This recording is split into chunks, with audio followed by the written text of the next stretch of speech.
Rabindranath. Powered by AKD ঘি, কো-স্পন্সর্ড by আবরণ। নমস্কার, সুপ্রভাত, সবাইকে স্বাগত জানিয়ে শুরু করছি আজকের এখনকার অনুষ্ঠান প্রতিদিনের রবীন্দ্রনাথ। আজকে আমাদের বিষয় রবীন্দ্রনাথের কবিতা পুরাতন ভৃত্য, কথা ও কাহিনীর একটি কাহিনী আকারের কবিতা। তো সেই কবিতা নিয়ে আমি কথা বলবো, কিন্তু আমাদের সঙ্গে আজকে গানে রয়েছেন মধুরিমা দত্ত চৌধুরী। অনেক অনেক স্বাগত দিদিকে। সুপ্রভাত। অনেক দিন পর দেখা হলো।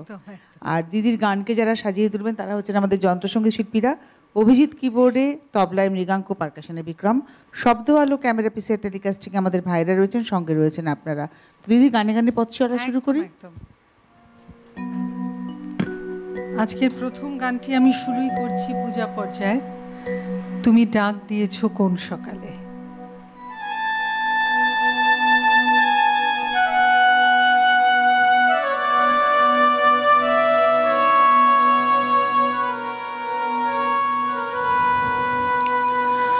তুমি ডাক দিয়েছো কোন সকালে, কেউ তা জানে না। তুমি ডাক দিয়েছো কোন সকালে, আমার মন যে কাঁদে আপন মনে, কেউ তা মানে না। ডাক দিয়েছো কোন সকালে, কেউ তা জানে না। তুমি ডাক দিয়েছো কোন সকালে।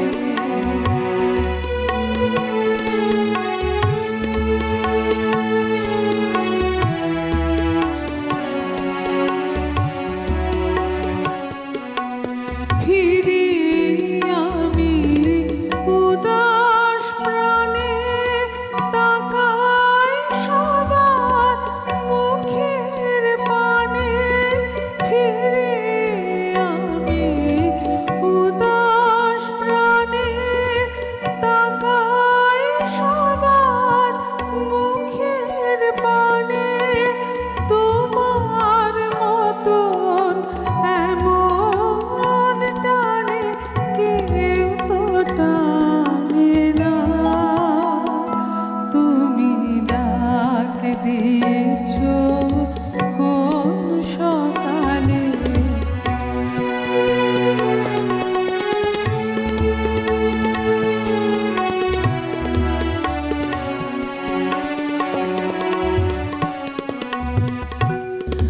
বেজে ওঠে পঞ্চমেশ্বর, কি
এই যে জায়গাটা বেজে ওঠে পঞ্চমী স্বর, বাহির হতে দুয়ারে কর, কেউ তো হানে না, এই জায়গাটা যে কিভাবে ছুঁয়ে যায় হৃদয়ের মধ্যে। একদম রবীন্দ্রনাথকে নিয়ে কেঁপে ওঠে বন্ধ এ ঘর, একেবারে বাহির হতে দুয়ারে কর, কেউ তো হানে না।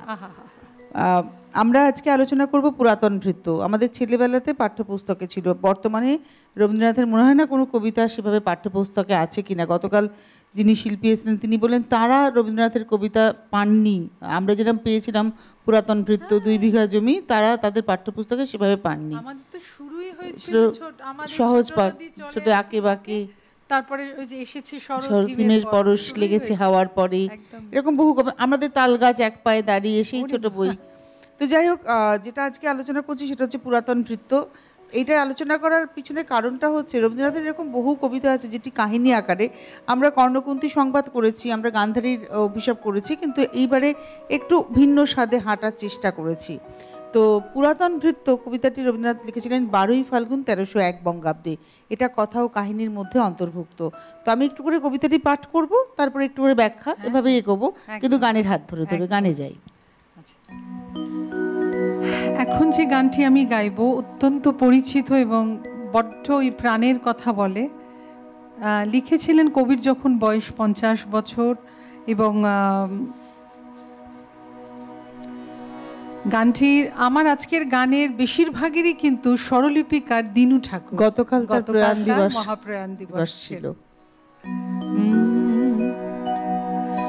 আমার পথ যাওয়াতে আনন্দ, আমার পথ যাওয়াতে আনন্দ,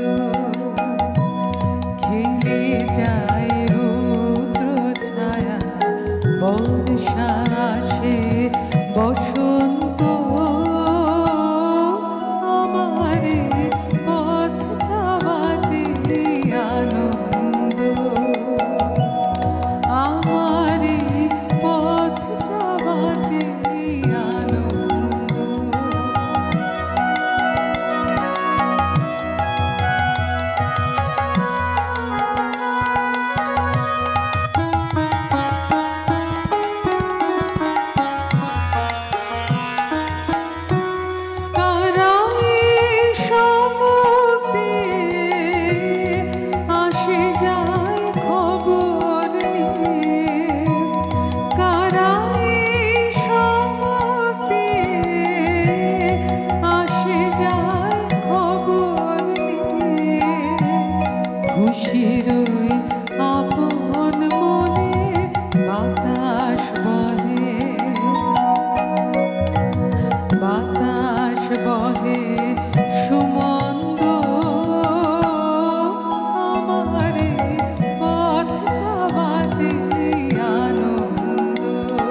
আমরা শুরু করি এবারে। এইটিতে দেখো দিনু ঠাকুরের সাথে ভীমরাও শাস্ত্রীও যোগদান করেছিলেন এই গানটি স্বরলিপি প্রস্তুত করতে।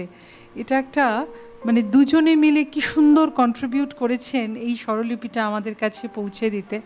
আমরা যতটুকু জানতে পারি বা শুনতে পারি সবই তো আমরা পড়ে, বা আমাদের তো সেই সৌভাগ্য হয়নি, সুতরাং শুনলেও যেমন জানলেও কি তোমার কাছ থেকে আমি জানতে পারলাম যে ভীমরাও শাস্ত্রীও এটার মধ্যে। হ্যাঁ, আমি মানে আমার কাছে আমি যখন গানটি লিখি আমার খাতায় আমি তার ডিটেলসটাও লিখে রাখি আর কি, সব সময় কখন রচনা, কে করেছিলেন, এটা আমাকে ঋদ্ধ করে। এবং আমি যখন এপারে থাকি ওপারে শ্রোতাদের কাছে পৌঁছে দিই, আমার মনে হয় বিশেষত পরবর্তী প্রজন্মের কেউ যদি এই অনুষ্ঠান শোনে সে অবশ্যই যেন ঋদ্ধ হয়। আমাদের একটা আশঙ্কা কাজ করছে, যেটা তোমার সাথে আলোচনা করলে হয়তো আরেকটু আলোচনাটা মানে গভীর হবে। সেটা হচ্ছে যে রবীন্দ্রনাথকে নিয়ে যেভাবে কাঁটাছেঁড়া চলছে, সেই কাঁটাছেঁড়াতে আমরা আশঙ্কিত যে আমাদের আপকামিং জেনারেশন, ধরুন যাদের বয়স এখন 1 বছর বা যারা 6 মাস, 8 বছর, 10 বছর, যারা রবীন্দ্রনাথকে চিনবে, কিভাবে চিনবে তারা?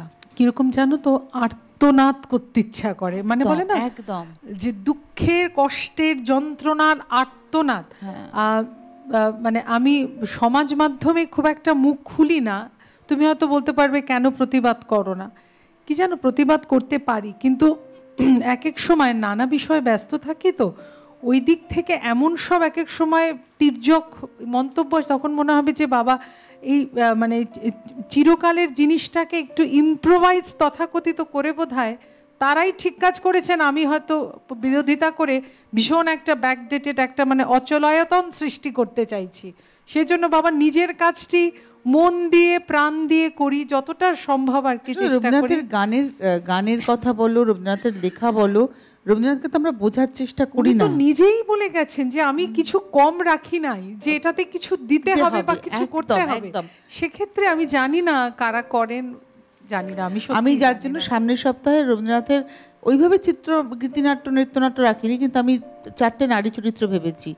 এক হচ্ছে প্রকৃতি, চিত্রাঙ্গদা, শ্যামা ভাবিনি, আমি শ্যামা ভাবিনি, আমি 4টে চিত্রাঙ্গদা এবং প্রকৃতি, চিত্রাঙ্গদা, চণ্ডালিকা, চিত্রাঙ্গদা, আচ্ছা চণ্ডালিকা, চিত্রাঙ্গদা, মায়ের খেলা, না আমি ওইভাবে রাখিনি, আমি ভেবেছি, আমি 4টে বিষয় কালকে লিখেছি।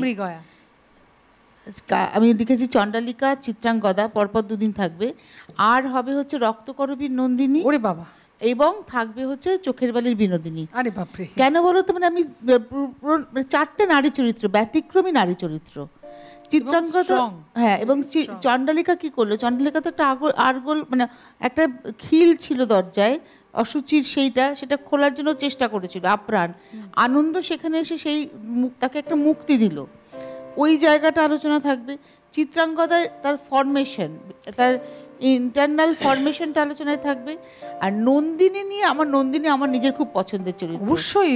আর চোখের বালির বিনোদিনীর নারী মনের যে সাইকোলজি, যেটা রবীন্দ্রনাথ বিনোদিনীর চরিত্রের মধ্যে দিয়ে সাইকোলজিতে যাত্রা করেছিলেন, এটা নিয়ে আলোচনা থাকবে। অব্যক্ত যন্ত্রণা, এবং সেখান থেকে নিজের মতো করে উত্তরণ, আবার ফিরে আসা, সেই মানে রবীন্দ্রনাথ পারলেন না সমাজের বিপক্ষে গিয়ে তাকে কোনো একটা জায়গায় দাঁড় করাতে, কিন্তু সেই বঙ্কিমচন্দ্রের নীতি তিনি গ্রহণ করলেন।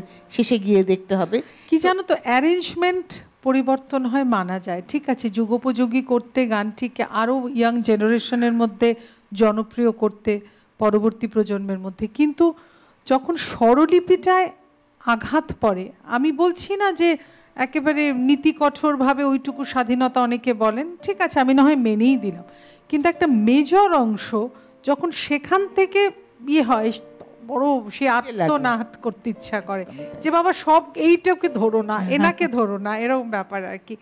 আমরা যেমন আমরা সংরক্ষণ করতে জানি না, আমরা কোনো কিছুই সংরক্ষণ করতে জানি না। মানে আমি জানি না, বাঙালি তো খুব মানে খুব আমরা তথাকথিত খুব গর্ববোধ করি যে আমরা ভীষণ এগিয়ে ভাবি, এগিয়ে চিন্তা করি, কিন্তু এমন যেন না হয় যে এগিয়ে করতে গিয়ে, নিতে গিয়ে নিজের সবটুকুই দিয়ে দিলাম। সেই জায়গাটা একটা ব্যালেন্স বা একটা জানি না আমি কি ভারসাম্যটা কিভাবে রক্ষা করব, সেটা নিয়ে বোধহয় ভাবার সময় এসেছে, ভীষণভাবে ভাবার সময় এসেছে। চলে যাই গানে। একদম।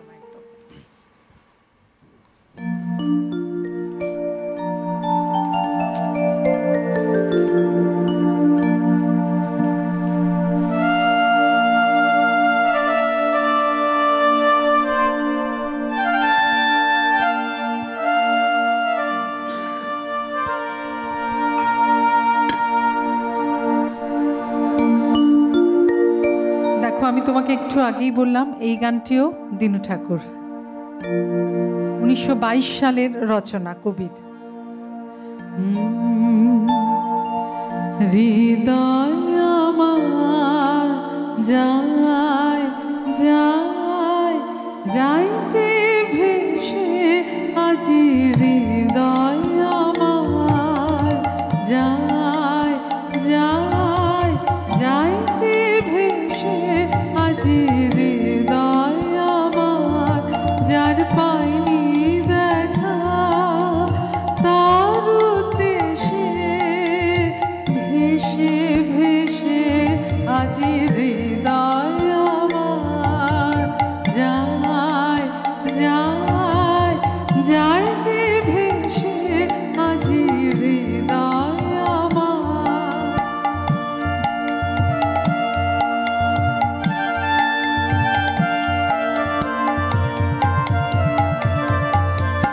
বাঁধন ভোলে হাওয়ায় দোলে যায় যায় সে বাদল মেঘের কোলে রে, বাদল মেঘের কোলে কোলে রে, বাদল মেঘের কোলে কোলে। কোন সে অসম্ভবের দেশে, হৃদয় আমার যায় যায় যায় যে ভেসে আজি, হৃদয় আমার।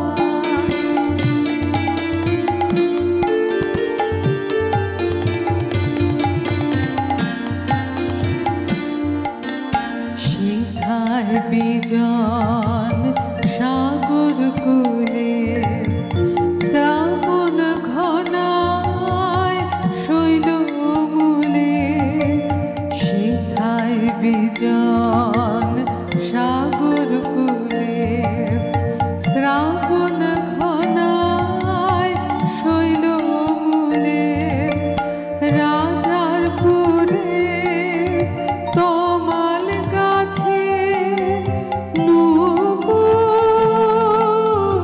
নূপুর সুরে ময়ূর নাচে রে, নূপুর সুরে ময়ূর নাচে রে, নূপুর সুরে ময়ূর নাচে। সুদূর দেবান্তরের শেষে, হৃদয় আমার যায় যায় যায় যে ভেসে আজি, হৃদয় আমার যার পাইনি দেখা তার উদ্দেশে ভেসে ভেসে আজি, হৃদয় আমার যায় যায় যায় যে ভেসে আজি, হৃদয় আমার। আজকে না সত্যি কথা বলতে এত ভালো একটা সকাল পেলাম দিদির হাত ধরে, মনে হচ্ছে যেন গানই শুনে যাই। যদিও আমার বিষয় আজকে পুরাতন নৃত্য, আমি চেষ্টা করব যতটা পারবো আলোচনা করার। কবিতাটা প্রায় অধিকাংশ সকলেরই পড়া, আমাদের পড়শি যারা রয়েছেন, আমাদের আগের জেনারেশন, আমাদের পরের জেনারেশন, সবারই পড়া। তবু এই কবিতাটার ভেতরে রবীন্দ্রনাথের ছোটোবেলা থেকে যে বড় হয়ে ওঠা এবং ভৃত্য পরিবেষ্টিত যে তার পরিবেশ, সেটাকেই কোথাও যেন রবীন্দ্রনাথ তুলে ধরেছেন। কিন্তু কতটা যে তিনি দয়াশীল ছিলেন তাদের প্রতি, সেটাও এই কবিতার আবহের মধ্যে দিয়ে ফুটে ওঠে। এখন সময় হয়ে গিয়েছে একটা বিরতির প্রান্তে আমরা আসছি, পরবর্তী পর্ব নিয়ে সঙ্গে থাকবেন। প্রতিদিনের রবীন্দ্রনাথ, পাওয়ার্ড বাই একেডি ঘি, কো-স্পন্সর্ড বাই আবরণ। ফিরে এলাম বিরতির পর। আপনারা দেখছেন প্রতিদিনের রবীন্দ্রনাথ। আজকে মধুরিমা দত্ত চৌধুরী রয়েছেন আমাদের সঙ্গে। মধুরিমা দি এত সুন্দর সকালটা আমাদের গানে গানে ভরিয়ে দিয়েছেন, আমি বিষয়ে আর যেতে পারছি না। তার আগে একজন বন্ধু আছেন। নমস্কার, কে রয়েছেন? সুপ্রভাত, আমি চেতলা থেকে পূর্বা মল্লিক বলছি। হ্যাঁ বলুন। হ্যাঁ, ভীষণ সুন্দর সকাল। আর আজকে যিনি এসছেন তার তো তুলনাই হয় না। একটু মধুরিমাদির কাছে যাই। হ্যাঁ দিদি, সুপ্রভাত। হ্যাঁ সুপ্রভাত, কেমন আছেন? আছেন? সুন্দর হ্যাঁ, খুব ভালো আছি। আপনি ভালো আছেন? হ্যাঁ হ্যাঁ, হ্যাঁ, ভীষণ সুন্দর সকাল উপহার দিচ্ছেন আমাদের। তাল ছন্দ লয় নিয়ে আমাদের প্রাণ ভরে যাচ্ছে দিদি। দুটো গানের রিকোয়েস্ট রাখি। এক হচ্ছে আজ যেমন গাইছে আকাশ, আর আরেকটা হচ্ছে মধুর মধুর ধ্বনি বাজে। আচ্ছা দিদি, হ্যাঁ হ্যাঁ, অনেক অনেক শুভেচ্ছা রইল। আর আপনি যা সাজিয়ে এনেছেন এটাই আমাদের জন্য যথেষ্ট। দিদি সময় থাকলে নিশ্চয়ই করব। আচ্ছা ধন্যবাদ। আমি একটু চাই আজকের বিষয় একটু ছোট্ট করে পাঠ করি। পুরাতন ভৃত্য আমি বললাম কথা ও কাহিনীর অন্তর্গত। ভূতের মতন চেহারা যেমন নির্বোধ অতি ঘোর, যা কিছু হারায় গিন্নি বলেন কেষ্টা বেটাই চোর। উঠিতে বসিতে করি বাপান্ত, শুনেও শোনে না কানে, যত পায় বেদ না পায় বেতন, তবু না চেতন মানে। বড় প্রয়োজন ডাকি প্রাণপণ, চিৎকার করি কেষ্টা, যত করি তারা নাহি পাই সারা, খুঁজে ফিরি সারা দেশটা। তিনখানা দিলে একখানা রাখে, বাকি কোথা নাহি জানে, একখানা দিলে নিমেষ ফেলিতে তিনখানা করে আনে। যেখানে সেখানে দিবসে দুপুরে নিদ্রাটি আছে সাধা, মহাকলরবে গালি দেই যাবে পাঁচি হতবাকা গাধা। দরজার পাশে দাঁড়িয়ে সে হাসে, দেখে চলে যায় পিত্ত, তবু মায়া তার ত্যাগ করা ভার, বড় পুরাতন ভৃত্য। আমি পাঠ করতে করতেই যাব। রবীন্দ্রনাথের ছোটবেলাটা পুরোপুরি ভৃত্যরাজতন্ত্রের মধ্যে, তিনি বলেইছেন ভৃত্যরাজতন্ত্র। তো সেই ছোটবেলা থেকে তিনি যেভাবে বড় হয়েছেন, যাদের যাদের দেখেছেন, যা যা দেখেছেন, সেটাই যেন কোথাও এই কবিতার মধ্যে এসেছে। এবং শেষ জীবনেও তার শেষ জীবনে বনমালীর ছবিটাও কিন্তু আমরা, হ্যাঁ, তো এই বনমালীর নামটাও কিন্তু তিনি সেইখানে রেখে গেছেন। এবং এই বনমালী বলে যে তার ভৃত্য ছিলেন, তিনি এত সুন্দর টেক কেয়ার করতেন রবীন্দ্রনাথকে, যেটা রবীন্দ্রনাথের বিভিন্ন লেখা থেকে আমি জানি না আজকে কতটা আলোচনা করতে পারবো, কারণ আজকে গানে মন ঢুকে গেছে পুরোপুরি। তো গানে যাই, তারপরে আবার আসছি। আবারও প্রকৃতি, আবারও বর্ষা এবং আবারও দীনেন্দ্রনাথ ঠাকুরের স্বরলিপিকার। আজ আকাশে মনের কথা, ঝড়ো ঝড়ো বাজে। আজ আকাশে মনের কথা, ঝড়ো ঝড়ো বাজে। সারা প্রহর আমার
এবারে আসি পরের পর্বেটুকু। একদম। ঘরের কর্ত্রী রুক্ষ মূর্তি বলে আর পারি না কো, রহিল তোমার এ ঘর দুয়ার কেষ্টারে লয়ে থাকো। না মানে শাসন বসন বাসন অসন আসন যত, কোথায় কি গেল, শুধু টাকাগুলো যেতেছে জলের মতো। গেলে সে বাজারে সারাদিনে আর দেখা পাওয়া তার ভার, করিলে চেষ্টা কেষ্টা ছাড়া কি ভৃত্য মেলে না আর। শুনে মহা রেগে ছুটে যাই বেগে, আনি তার টিকি ধরে, বলি তারে পাজি বেরো তুই আজি, দূর করে দিনু তোরে। ধীরে চলে যায়, ভাবি গেল দায়, পরদিন উঠে দেখি হুকাটি বাড়ায়ে রয়েছে দাঁড়ায়ে বেটা বুদ্ধির ঢেকি। প্রসন্ন মুখ, নাহি কোনো দুঃখ, অতি অকাতর চিত্ত, ছাড়ালে না ছাড়ে কি করিব তারে, মোর পুরাতন ভৃত্য। এই যে ভৃত্যরাজ আমরা এখন যেটা দেখি পরিবারের মধ্যে, আমরা তো এখন সবাই নিউক্লিয়ার ফ্যামিলিতে বাস করি, আমাদের প্রত্যেকের পরিবারে একটি দুটি তিনটি এরকমভাবে সংখ্যায় রয়েছেন। কিন্তু এই যে ছেলেবেলায় যাদের সঙ্গে আমরা সময় কাটিয়েছি, তুমিও হয়তো তোমারও মনে পড়বে, আমারও মনে আছে, মানে এরকম আমাদেরকে বড় করেছেন, সেই মানুষগুলোকে কিন্তু আমরা আজও ভুলতে পারি না। এনারা জানো তো কখন ভৃত্য শব্দটা থেকে না একটা উত্তরণ হতো এনাদের, এনারা পরিবারের একজন হয়ে যেতেন। আমি নিজের চোখে দেখেছি এরকম একজন মানুষকে, আমাদের পাশেই থাকতেন একটি পরিবার, খুবই মানে সম্ভ্রান্ত এবং শিক্ষিত একটি পরিবার, কিন্তু তাদের পরিবারে আমি দেখেছি ওই দাদার যে স্থান ছিল, খুব শ্রদ্ধা সম্মান, এবং উনি শেষ দিন পর্যন্ত কিন্তু ওই পরিবারেই থেকে গেলেন এবং ওনাদের 3টি সন্তানকে মানুষ করলেন, ছোট ছোট, 3জনই যমজ ছিল। সে এক অসাধারণ, আমার তুমি পড়ছো আমার ওনার মুখটা ভেসে উঠছে। আমার পরিবারেও, আমার শ্বশুরবাড়িতেও এরকম রয়েছেন, মানে আমার শ্বশুরমশাই তাকে নিয়ে এসেছিলেন তিনি সংসারের কাজকর্ম করার জন্য, কিন্তু শেষে দেখা গেল তিনি ছেলের মতো, বড় ছেলের মতো তাকে লেখাপড়া শেখালেন, তাকে চাকরিতে ঢোকালেন, এবং সেই পরিবার আজও আমাদের সঙ্গে যুক্ত হয়ে রয়েছে। একদম। ইনফ্যাক্ট আমার বাড়িতে যেহেতু আমি চাকুরিরতা, আমার মেয়েকে যারা যে দুজন মাসি আর কি মেনলি আর কি একদম কোলে পিঠে করে বড় করেছেন, একজন 19 বছর আছেন আমার সাথে, একজন 18 বছর আছেন, তারা কিন্তু মানে আমাকে আমার মেয়ে যদি কোনো শুভ কাজে যাওয়ার আগে প্রণাম করে, তাদেরকেও প্রণাম করেই যায়। হ্যাঁ, ভীষণ বড় সংস্কার, কারণ তাদেরকেও প্রণাম করে যায়, কারণ আমার মনে হয় আমার যা কন্ট্রিবিউশন ওর জীবনে, আমার মায়ের যা কন্ট্রিবিউশন ওদেরও ঠিক সেম কন্ট্রিবিউশন। তো তুমি ভালো চিন্তা, মানে তোমার এই মানে চেষ্টা করা, কিছু মূল্যবোধ দিয়ে যদি যেতে পারি ওর মধ্যে, এইটুকুই আর কি প্রাপ্তি আমার হবে। এগুলো দেখে শেখা উচিত আমাদের। একজন বন্ধু আছেন, নমস্কার, কে রয়েছেন?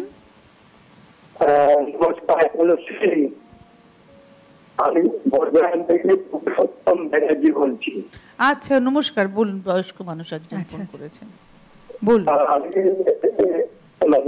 রবীন্দ্রনাথের ব্যাপারে জানা আমার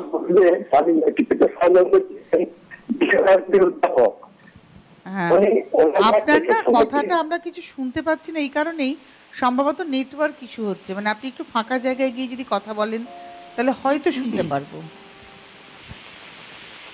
বলুন এবারে। হ্যালো, সম্ভবত উনি আর নেই আমাদের সঙ্গে, চলে যাই গানে।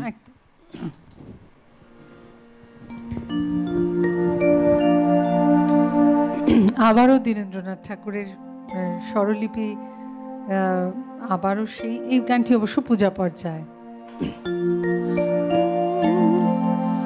তোমার শরীর ধারা ঝরে যেথায় তারে পারে, তোমার শরীর ধারা ঝরে যেথায় তারে পারে, দেবে কি গো বাসা আমায়, দেবে কি একটি ধারে, তোমার শরীর ধারা ঝরে যেথায়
ঝরে যেথায় তারে পারে তোমার সুরের ধারা ঝরে যেথায় তারে পারে। এই যে বাবু চেষ্টা করছেন ভৃত্য কৃষ্ণাকে ছাড়িয়ে দেওয়ার, সে যাচ্ছে না, স্ত্রী বিরক্ত হচ্ছে, বলছে যে যদি একখানা দিই তাহলে সেটাকে তিনখানা করে আনছে, তিনখানা দিলে একখানা নিয়ে আসছে, কোথায় যার বাদ বাকি দুখানা রাখছে জানে না, বাজারে গেলে কোথাও যেন মনে হচ্ছে একটু গণ্ডগোল করছে কেসটা। সেই রকম সময় বাবু বলছেন, সে বছরে ফাঁকা পেনু কিছু টাকা করিয়া দালালগিরি, করিলাম মন শ্রীবৃন্দাবন বারেক আসিব ফিরি, পরিবার তাই সাথে যেতে চায় বুঝায় বলিনু তারে, পতির পুণ্যে সতীর পুণ্য নহিলে খরচ বাড়ে, লয়ে রসারসি করি কষাকষি পটলা পুটুলি বাঁধি, বলয় বাজায় বাক্স সাজায় গৃহিণী কহিল কাঁদি, পরদেশে গিয়ে কেষ্টারে নিয়ে কষ্ট অনেক পাবে, আমি কহিলাম আরে রাম রাম নিবারণ সাথে যাবে, রেলগাড়ি ধায় হেরিলাম হায় নামিয়া বর্ধমান, কৃষ্ণকান্ত অতি প্রশান্ত তামাক সাজিয়া আনে, স্পর্ধা তাহার হেনমতে আর কতবা সহিব নিত্য, যততারি দোষী তবু হুনু খুশি হেরি পুরাতন ভৃত্য। বাবু যতই বাইরে যান, বাইরে গিয়ে নিজের পুরাতন ভৃত্যকে চোখের সামনে দেখে তার বেশ মনটা ভালো হয়ে যায় যে সময় মতো আমি খাবার পাবো, সময় মতো আমি তামাক টামাকগুলো পাবো, তাই বলে যত তারে দোষী তবু হুনু খুশি হেরি পুরাতন ভৃত্য। তো এই হচ্ছে পুরাতন ভৃত্য। তারপরে কি হলো গল্পতে যাব, তবে গানের হাত ধরে টেলিফোনে একজন বন্ধু আছেন। নমস্কার, কে রয়েছেন? হ্যালো। হ্যাঁ, সুপ্রভাত তনুশ্রী। কেশব দা। কেশব সান্যাল, সল্টলেক থেকে বলছি। বলুন বলুন দাদা। হ্যাঁ, অনেক শুভেচ্ছা তোমাকে আর সমস্ত যন্ত্রশিল্পীদের, আর অবশ্যই মধুরিমাকে। একটু চট করে কথা বলি। মধুরিমা প্রণাম। হ্যাঁ, সুপ্রভাত মধুরিমা। আমি দুটি গানের কথা বলি, যদি শোনাও। একটি হচ্ছে শ্রাবণ গগনে ঘোর ঘন ঘন, আর একটি হচ্ছে আমার দিন ফুরালো ব্যাকুল বাদল সাজে। ঠিক আছে, আপনি সঙ্গে থাকুন কেশব, এবার একটু গানই চাই আমরা। একদম বারবার সেই মহাপুরুষ মানুষটির নাম নিতে হচ্ছে, আবারও দীনেন্দ্রনাথ ঠাকুর। কি অদ্ভুত! তোমার আজকে লিস্টে দীনেন্দ্রনাথ ঠাকুরই রয়েছে। বর্ষার গানে জানো, আমি দেখছিলাম শৈলজা রঞ্জন মজুমদারও আছেন, কিন্তু আছেন আমার দাদা শ্বশুর শ্রদ্ধেয় শ্রী অনাদি কুমার দস্তিদার, কিন্তু ওনার দীনেন্দ্রনাথ ঠাকুর বারবার বেশিরভাগ গানেই ওনার কে আমরা পাচ্ছি আর কি ঘুরে ফিরে। আর আমার গতকালে ওনার মহাপ্রয়াণের দিবসে মনে হচ্ছিল যে কি অদ্ভুত একটা সমাপতন, যে আজকেই আমি যাচ্ছি বেশিরভাগই তার গান, গতকালই তিনি মহাপ্রস্থানের পথে আর কি গিয়েছিলেন। আসলে এনারা তো যান না, থেকেই যান। হ্যাঁ,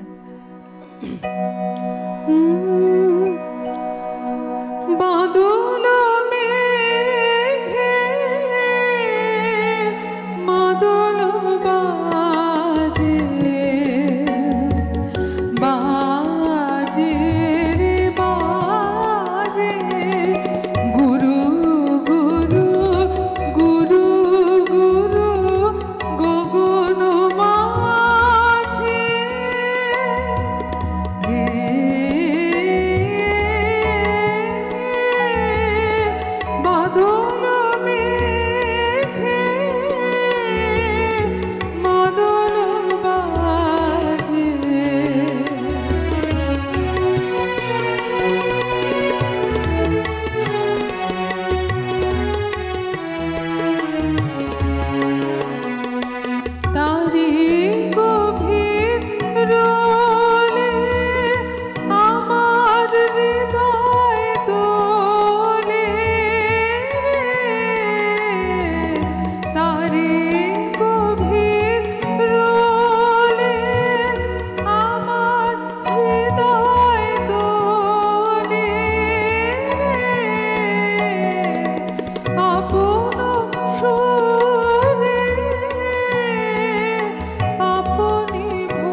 পুরাতন ভৃত্য কেষ্টকে নিয়ে তো মনিব রওনা হলেন শ্রী বৃন্দাবন।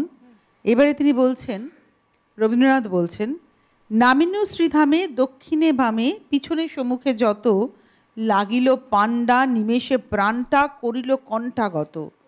6 জন সাথে মিলি একসাথে পরম বন্ধু ভাবে করিলাম বাসা মনে হলো আশা আরামে দিবস যাবে।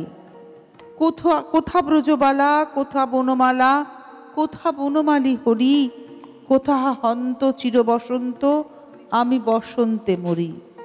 বন্ধু যে যত স্বপ্নের মতো বাসা ছেড়ে দিল ভঙ্গ আমি একা ঘরে ব্যাধি খরস্বরে ভরিল সকল অঙ্গ। ডাকি নিশিদিন সকরুণ ক্ষীণ কেষ্ট আয়রে কাছে এতদিনে শেষে আসিয়া বিদেশে প্রাণ বুঝি নাহি বাঁচে। হেরি তার মুখ ভরে ওঠে বুক সে যেন পরম বৃত্ত নিশিদিন ধরে দাঁড়ায় শিয়রে মোর পুরাতন ভৃত্য। তখনকার দিনে আমরা জানি লালন শাহের যদি জীবনী পড়ি, সুনীল গঙ্গোপাধ্যায় লিখে তখনকার দিনে বসন্ত রোগ সাংঘাতিকভাবে ছিল এবং বসন্ত রোগ হলে মানুষ এক ঘরে ফেলে রেখে চলে যেত, কারণ তার তো চিকিৎসা ছিল না, মানুষ মৃত্যু হয়ে যেত তার। তো সেই রকম পরিস্থিতিতে মনিব যখন পড়লেন সব বন্ধুবান্ধব চলে গেল, যাদেরকে আশ্বাস দিলেন স্ত্রীকে যে নিবারণ সাথে যাবে সবাই চলে গেল। সেই যাকে নিয়ে গিয়ে গিন্নি বলেছেন তুই বিপদে পড়বে, সেই কেসটাই এসে তার পাশে দাঁড়ালো একদম। তো একটা বিরতির প্রান্তে শেষ পর্বটুকু নিয়ে ফেরার সঙ্গে থাকবেন। প্রতিদিনের রবীন্দ্রনাথ পাওয়ার্ড বাই একেডি ঘি, কো-স্পন্সর্ড বাই আবরণ। ফিরে এলাম বিরতির পর। আপনারা দেখছেন একদম শেষ পর্ব প্রতিদিনের রবীন্দ্রনাথে, বিষয়ে রবীন্দ্রনাথের কবিতা পুরাতন ভৃত্য। আর অবশ্যই সঙ্গে মধুরিমা দত্ত চৌধুরী রয়েছেন, অভিজিৎ মৃগাঙ্ক বিক্রম রয়েছেন, সঙ্গে আপনারাও রয়েছেন। একটা টেলিফোন নিয়ে দিদি গানে যাই। হ্যাঁ নিশ্চয়ই নিশ্চয়ই। নমস্কার, সুপ্রভাত, কে রয়েছেন? সুপ্রভাত তনুশ্রী। হ্যাঁ আশিসদার বলুন। সুপ্রভাত জানাই। আজকে তোমার অত্যন্ত প্রিয় জ্যোতির্বিদ যারা রয়েছে সবাইকে সুপ্রভাত জানিয়ে। আশিস চক্রবর্তী, আমি মুম্বাই থেকে বলছি। খুব ভালো লাগছে অনুষ্ঠান। প্রথমে একটু মধুরিমার কাছে যাই, দুটো গানের অনুরোধ করি। সুপ্রভাত। খুব সুন্দর গাইছো তুমি। দীনু ঠাকুরের স্বরলিপির কথা বললে, তাই একটি পূজা পর্যায়ের গানের কথা বলি প্রথমে। চরণ ধরিতে দিও গো আমারে, 1914 সালে রামগড়ে লেখা এটি একটি।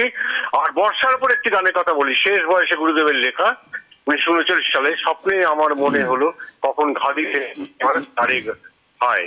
এই দুটো গান। আর তথ্য নিয়ে এক আধটা লাইন কথা বলবো ম্যাডাম, খুব সুন্দর তথ্য নিয়ে এগোচ্ছেন আপনারা।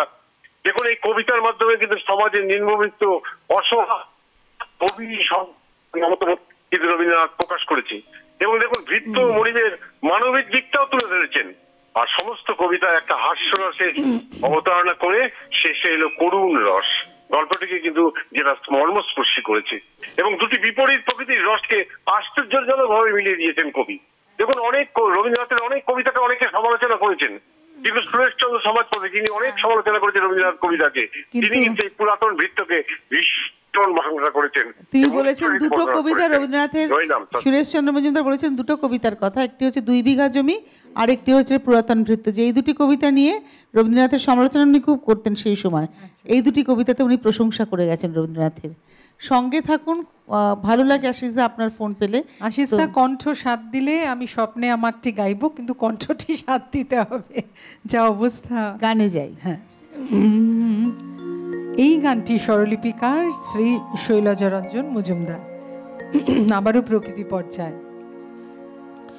আজি ঝড় ঝড় মুখর বাদর দিনে, আজি ঝড় ঝড় মুখর বাদর দিনে, জানি নে জানি নে কিছুতে কেন যে মন লাগে না, ঝড় ঝড় মুখর বাদর দিনে, আজি ঝড় ঝড় মুখর বাদর দিনে।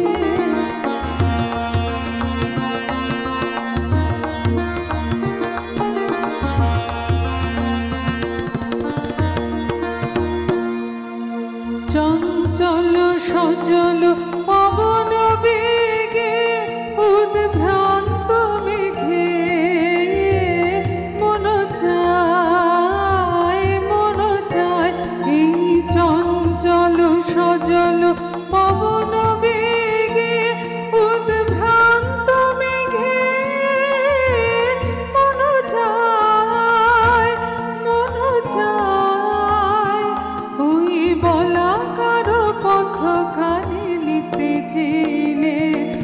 আজি ঝড় ঝড় মুখর বাদর দিনে, আজি ঝড় ঝড় মুখর বাদর দিনে।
ঝড় ঝড় মুখর বাদর দিনে, জানি নে জানি নে কিছুতে কেন যে মন লাগে না, ঝড় ঝড় মুখর বাদর দিনে, আজি ঝড় ঝড় মুখর বাদর দিনে।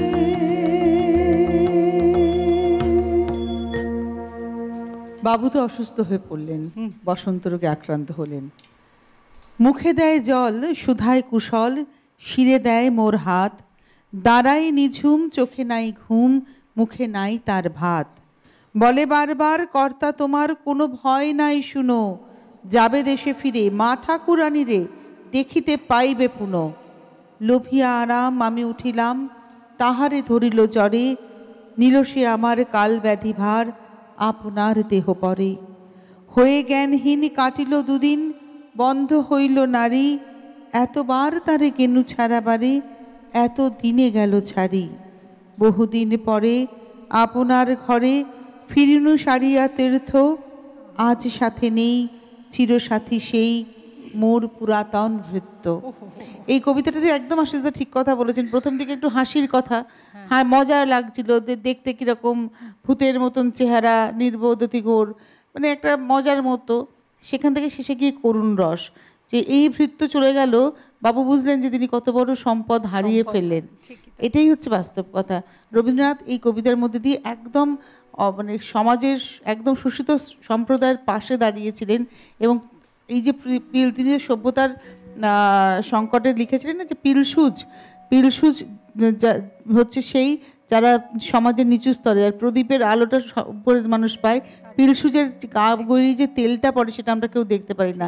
এই সমাজের পিলসুজ শ্রেণীকে নিয়ে রবীন্দ্রনাথের কিন্তু প্রচুর কাজ রয়েছে, তার মধ্যে পুরাতন ভৃত্য একটি অনবদ্য কবিতা। চলে যাই গানে। একদম খোকা বাবুর প্রত্যাবর্তনেও কিন্তু রামচরণ সম্ভবত, হ্যাঁ বোধহয় ঠিক এইভাবে মানে উদ্ভাসিত করেছিলেন। আশিসদার অনুরোধের গান, আবারও দীনেন্দ্রনাথ ঠাকুরেরই স্বরলিপি। আমার দিন ফুরালো ব্যাকুল বাদল সাজে, আমার দিন ফুরালো গহন মেঘের নিবিড় ধারার মাঝে, আমার দিন ফুরালো ব্যাকুল বাদল সাজে, আমার দিন ফুরালো।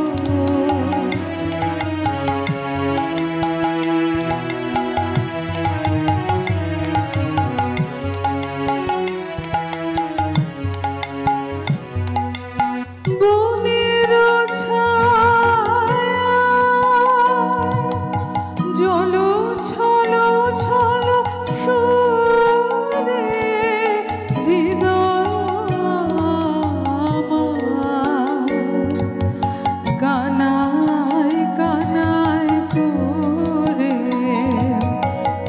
ক্ষণে ক্ষণে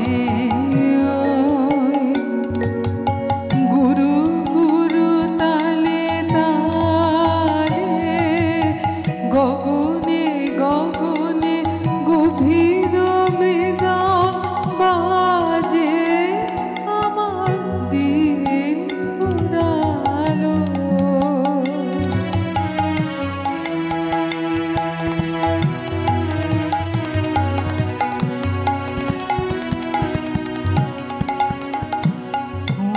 দূরের মানুষ যেন এলো আজ কাছে, তিমির আড়ালে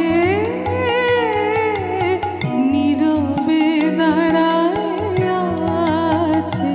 কোন দূরের মানুষ যেন এলো আজ কাছে, তিমির আড়ালে নীরবে দাঁড়ায় আছে। বুকে দোলে বিরহ ব্যথার মালা, গোপন মিলন অমৃত গন্ধ ঢালা। মনে তার চরণের ধ্বনি জানি, হার মানি তার অজানা জনের সাজে আমার দিন ফুরালো। ব্যাকুল বাদল সাজে আমার দিন ফুরালো। গহন মেঘের নিবিড় ধারার মাঝে আমার দিন ফুরালো। ব্যাকুল বাদল সাজে আমার দিন ফুরালো। ঘড়ির কাঁটা অনুযায়ী আমার সময় বলছে সম্ভবত আরো 3টে গান শুনতে পারবো। ঠিক আছে, তো পরের গানেই চলে যাই।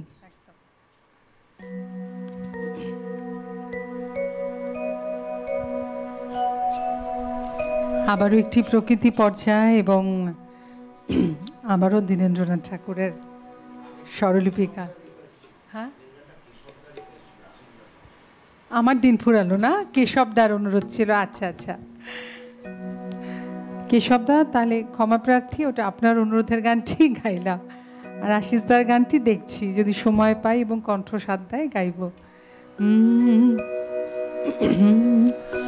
বজ্র মানে দিয়ে গাথা আষাঢ় তোমার মালা, বজ্র মানে দিয়ে গাথা আষাঢ় তোমার মালা। তোমার শ্যামল শোভার বুকে, তোমার শ্যামল শোভার বুকে বিদ্যুতের জ্বালা।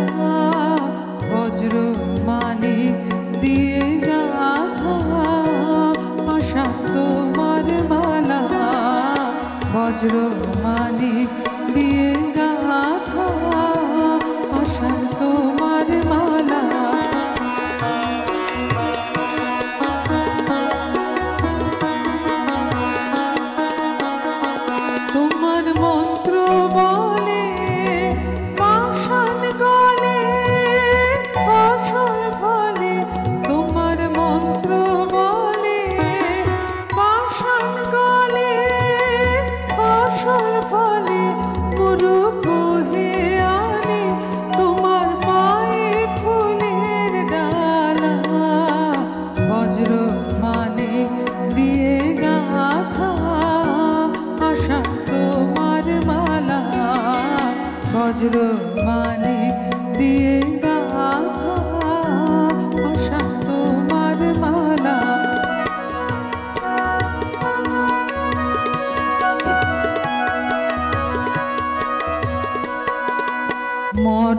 মরো পাতায় পাতায় ঝরো ঝরো বাড়ির রবে গুরু গুরু মেঘের মাদল বাজে তোমার কি উৎসবে। মরো মরো পাতায় পাতায় ঝরো ঝরো বাড়ির রবে গুরু গুরু মেঘের মাদল বাজে তোমার কি উৎসবে। সবুজ সুধার ধারায় প্রাণীনে দাও তপ্ত ধরায়, সবুজ সুধার ধারায় প্রাণীনে দাও তপ্ত ধরায়। বামে রাখো ভয়ঙ্করী, বামে রাখো ভয়ঙ্করী বন্যা মরণ ঢালা বজ্র মানে দিয়ে গাথা আশা তোমার মালা। বজ্র মানে দিয়ে গাথা আশা তোমার মালা। তোমার শ্যামল শোভার বুকে, তোমার শ্যামল শোভার বুকে বিদ্যুতের জ্বালা বজ্র মানে দিয়ে গাথা আশা তোমার মালা। বজ্র মানে দিয়ে গাথা আশা তোমার মালা। আমি আশা করব যে এখনকার বাবা মায়েরা বাচ্চাদেরকে রবীন্দ্রনাথের এই বইগুলি পড়াবেন। বিশেষ করে তার বাচ্চার যখন এই কৈশোর বয়স হবে তখন যদি তার জীবন স্মৃতি এবং ছেলেবেলা তাকে উপহার দেন। কারণ আমাদের ছেলেবেলায় না জন্মদিন হতো এবং সত্যি জন্মদিনে বই পাবো, মানে আমি এরকম বহু বই পেয়েছি জন্মদিনে যেগুলি আমার কাছে পরবর্তী সময় সম্পদ হয়ে দাঁড়িয়েছে।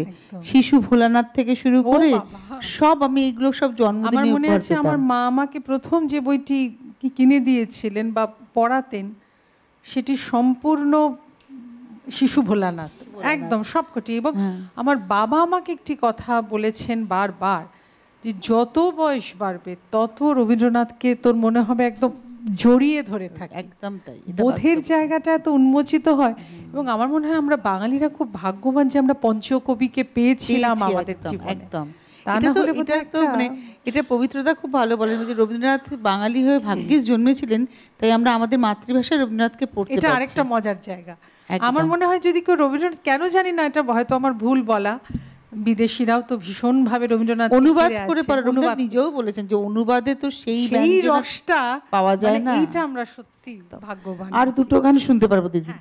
এই গানটি আমার দাদা শ্বশুর শ্রী পরম শ্রদ্ধেয় শ্রী অনাদি কুমার দস্তিদার স্বরলিপিকার ছিলেন। এটি আরেকটি প্রকৃতি পর্যায়ের গান এবং এটি একটা আমার জীবনের বড় প্রাপ্তি। ওনার আমার শ্বশুরমশাইও রবীন্দ্র যাপনই করেছেন শ্রী অমিতাভ চৌধুরী। এবং আমার যেন মনে হয় এটা আমার আরেকটা সৌভাগ্য যে এই মানুষটি আমার দাদা শ্বশুর আমার সম্পর্কে।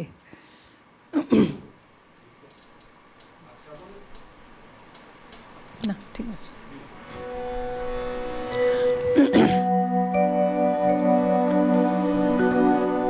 আজ শ্রাবণে পূর্ণিমাতে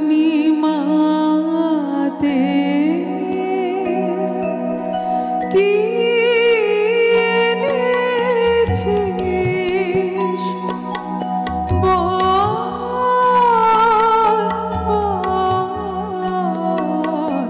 আজ শ্রাবণে পূর্ণিমাতে হাসি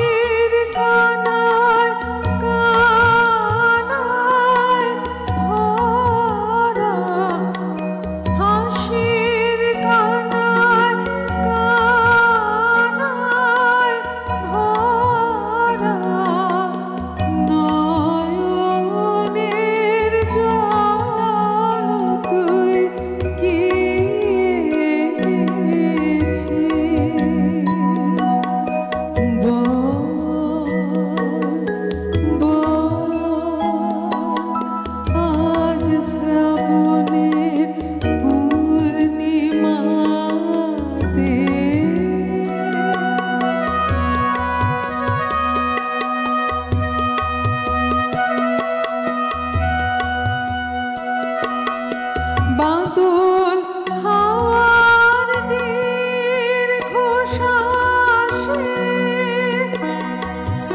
যুথি বনের বেদনা আসে। বাদল হাওয়ার দীর্ঘশ্বাসে যুথি বনের বেদনা আসে। ফুল ফোটানোর খেলায় কেন ফুল ঝরানোর ছল তুই কিনেছিস?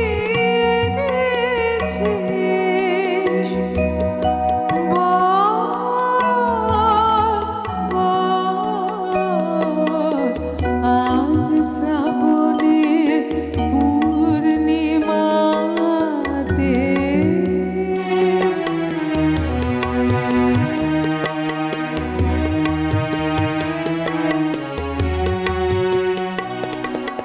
কি আবেশে রে চাঁদের চোখে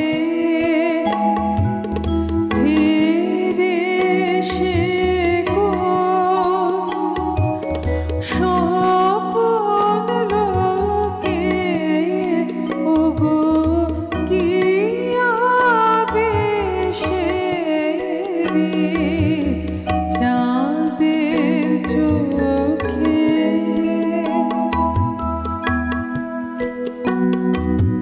মন বসে রয় পথের ধারে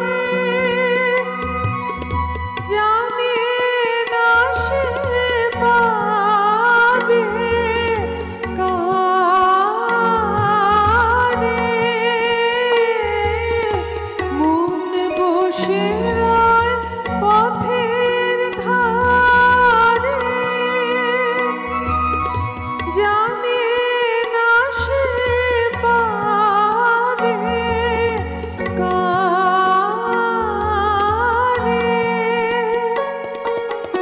আশা যাওয়ার আভাস ভাসে বাতাসে চঞ্চল তুই কিনেছিস?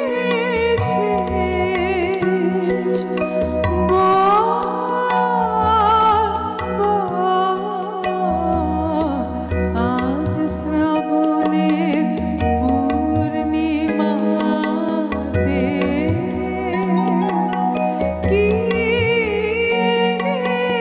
কিনেছিস?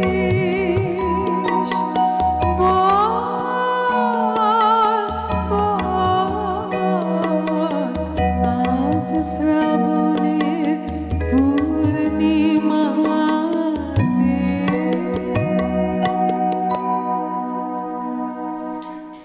একদম শেষ গানে দাঁড়িয়ে আছি। শেষ গান শুনতে শুনতে বিদায় নেব। মধুরিমাদিকে অনেক ধন্যবাদ জানাবো, আবারও আসার আমন্ত্রণ। অনেক ধন্যবাদ তোমাদের সকলকে একদম। এবং আমার দাদা হ্যাঁ, ভাইরা যা একদম। এত সুন্দর সঙ্গত করলেন, ধন্যবাদ। আবার ধন্যবাদ দেখা অবশ্যই হবে। অভিজিৎ, মৃগাঙ্ক এবং বিক্রমকেও। আর একদম। শব্দ আলো ক্যামেরা পিসের টেলিকাস্টিং এর ভাইদেরকে ধন্যবাদ জানিয়ে দিদির শেষ গান শুনতে শুনতে বিদায় নেব।